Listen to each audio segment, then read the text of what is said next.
Hello, everyone. This is Daryl Guberman, CEO of Guberman PMC LLC, a quality consulting firm here in Connecticut.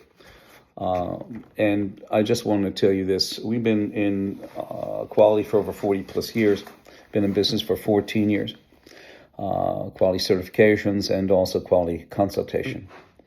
Background being aerospace, medical implants, printing, and plastic distribution, where we dealt with every industry under the sun. I know I keep on saying that over and over again, but today is a very important thing. It's not like the little boy who's saying the sky is falling, because it has fallen. It's going to fall, and you better duck.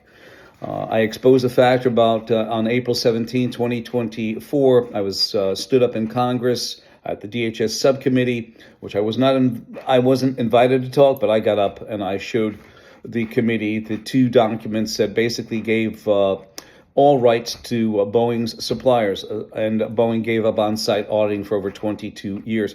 On top of it, they also never became AS 9100 for 22 years, at least, at minimum. And that was on their July 2002 supplier bulletin that said your AS 9100 for aerospace has to be ANSI, ANAB accredited, American National Standards Institute, and the American National Crediting Board, who founded the International Accreditation Forum Incorporated in Delaware. IF has their sister organization in Australia called the International Laboratory Accreditation Cooperation, and they are both associations of accreditation bodies, national and international, equivalent in accreditation to ANSI, ANAB. ANSI took over complete control over ANAB in 2018. Some of you know that, some of you don't, most of you don't know that. And they maintain their name, so it gives the public thinking like, oh, it's two companies. No, it's only one company, ANSI. They're going to argue with that, but it is. So anyway, and by the way, IF and ILAC, the national and international accreditation bodies, are equivalent to ANSI, ANAB. And ANSI, ANAB are their underwriters. They take all systematic and product failure. Today we are talking about the failures that are out there. Boeing, of course, was not AS 9100, yet they sat on ANSI, ANAB's website and on their webpage called the Management Accreditation Committee, which Boeing can grant, suspend, and withdraw certification. I'm going to ask you, ladies and gentlemen, how can a corporation like Boeing, and I'm a shareholder, how could a corporation like Boeing judge who is good, who is going to grant, suspend, and withdraw certification when they themselves were not certified to the standard that they were demanding from their suppliers? That's really screwed up. If you don't think so, shame on you. Because when you go on a Boeing, they have over 8,000, 8 to 12,000 aircraft that are flying around with the, I think they're producing our part type of deal. Isn't that tender? So here we go, ladies and gentlemen. The aviation time bomb.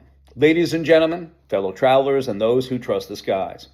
This is not just a warning, it is a siren, and if we ignore it, lives will be lost. Right now, as you listen to my words, more planes are being rolled out of the factories than there are skilled mechanics to keep them safe. We are adding aircraft to the skies faster than we are adding the professionals trained to inspect, repair, and certify them. The gap is widening, and it is not a crack, it is a chasm.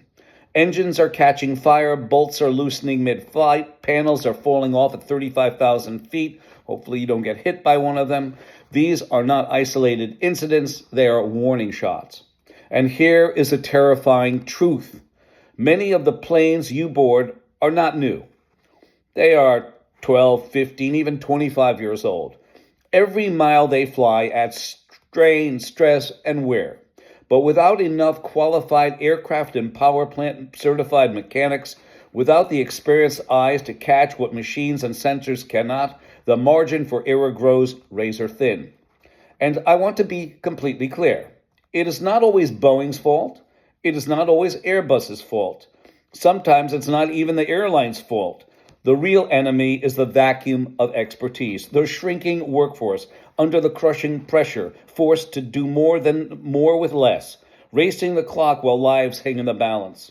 Imagine boarding a plane where the mechanic who signed off on it hadn't slept a full night in a week.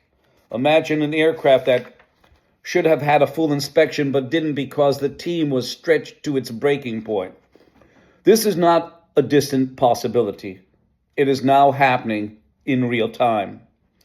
I, Daryl Guberman, recognized QA expert and Boeing shareholder, have spent my career exposing quality failures, and I'm telling you, ladies and gentlemen, I am telling you the fact. This is a slow motion disaster waiting for a spark.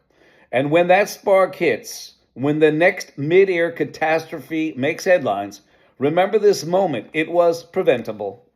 To passengers, demand transparency about the aircraft you board. The sad part, ladies and gentlemen, when I say transparency, I try to legitimize that word. Most of these people you hear, like the politicians, etc., who talk about transparency, that is darker than the East River in New York. It's dirtier than the East River.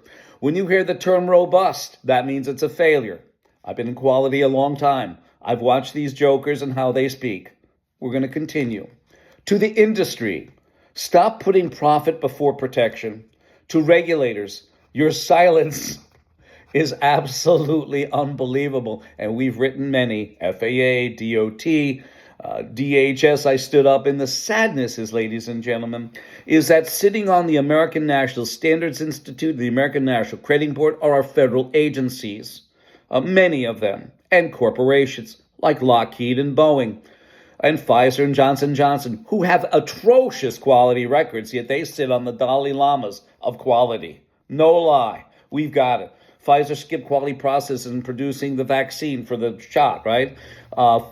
Johnson & Johnson, 75 million vials of material returned to Johnson & Johnson. The F-35, after their 801st ship, still producing rejections.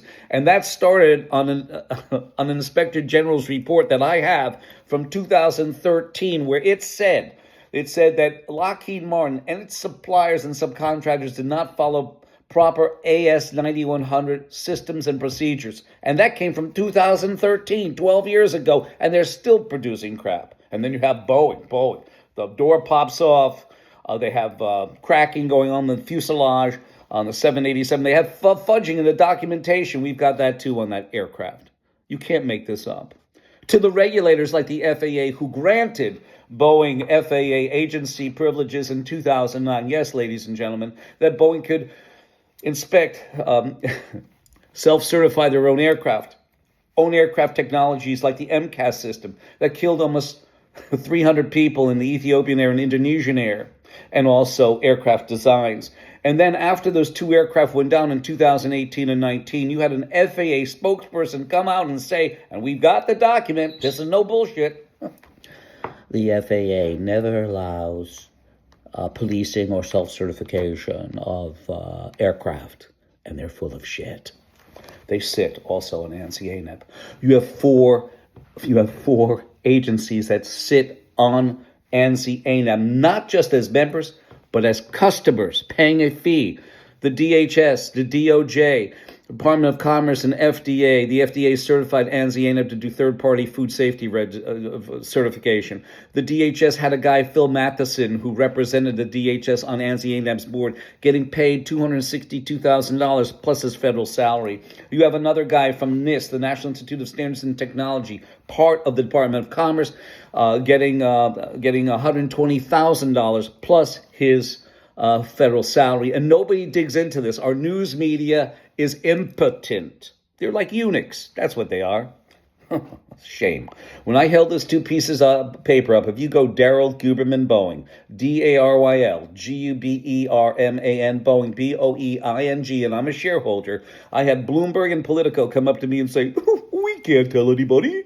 They sounded like we can't tell the public that. They'll never fly. Well, there's 8,000 and 12,000 ships that are flying aircraft that we don't know how well they were inspected. We do not have the luxury of waiting, ladies and gentlemen. The time to rebuild our aviation maintenance workforce is not tomorrow. It is not next year. It is now. It is now. Before the headlines turn into obituaries. Thank you, and may you fly safe while you still can. 203-556-1493. And I don't bullshit around. Contact me, and we will give you everything you need not to fly. At least on a Boeing right now.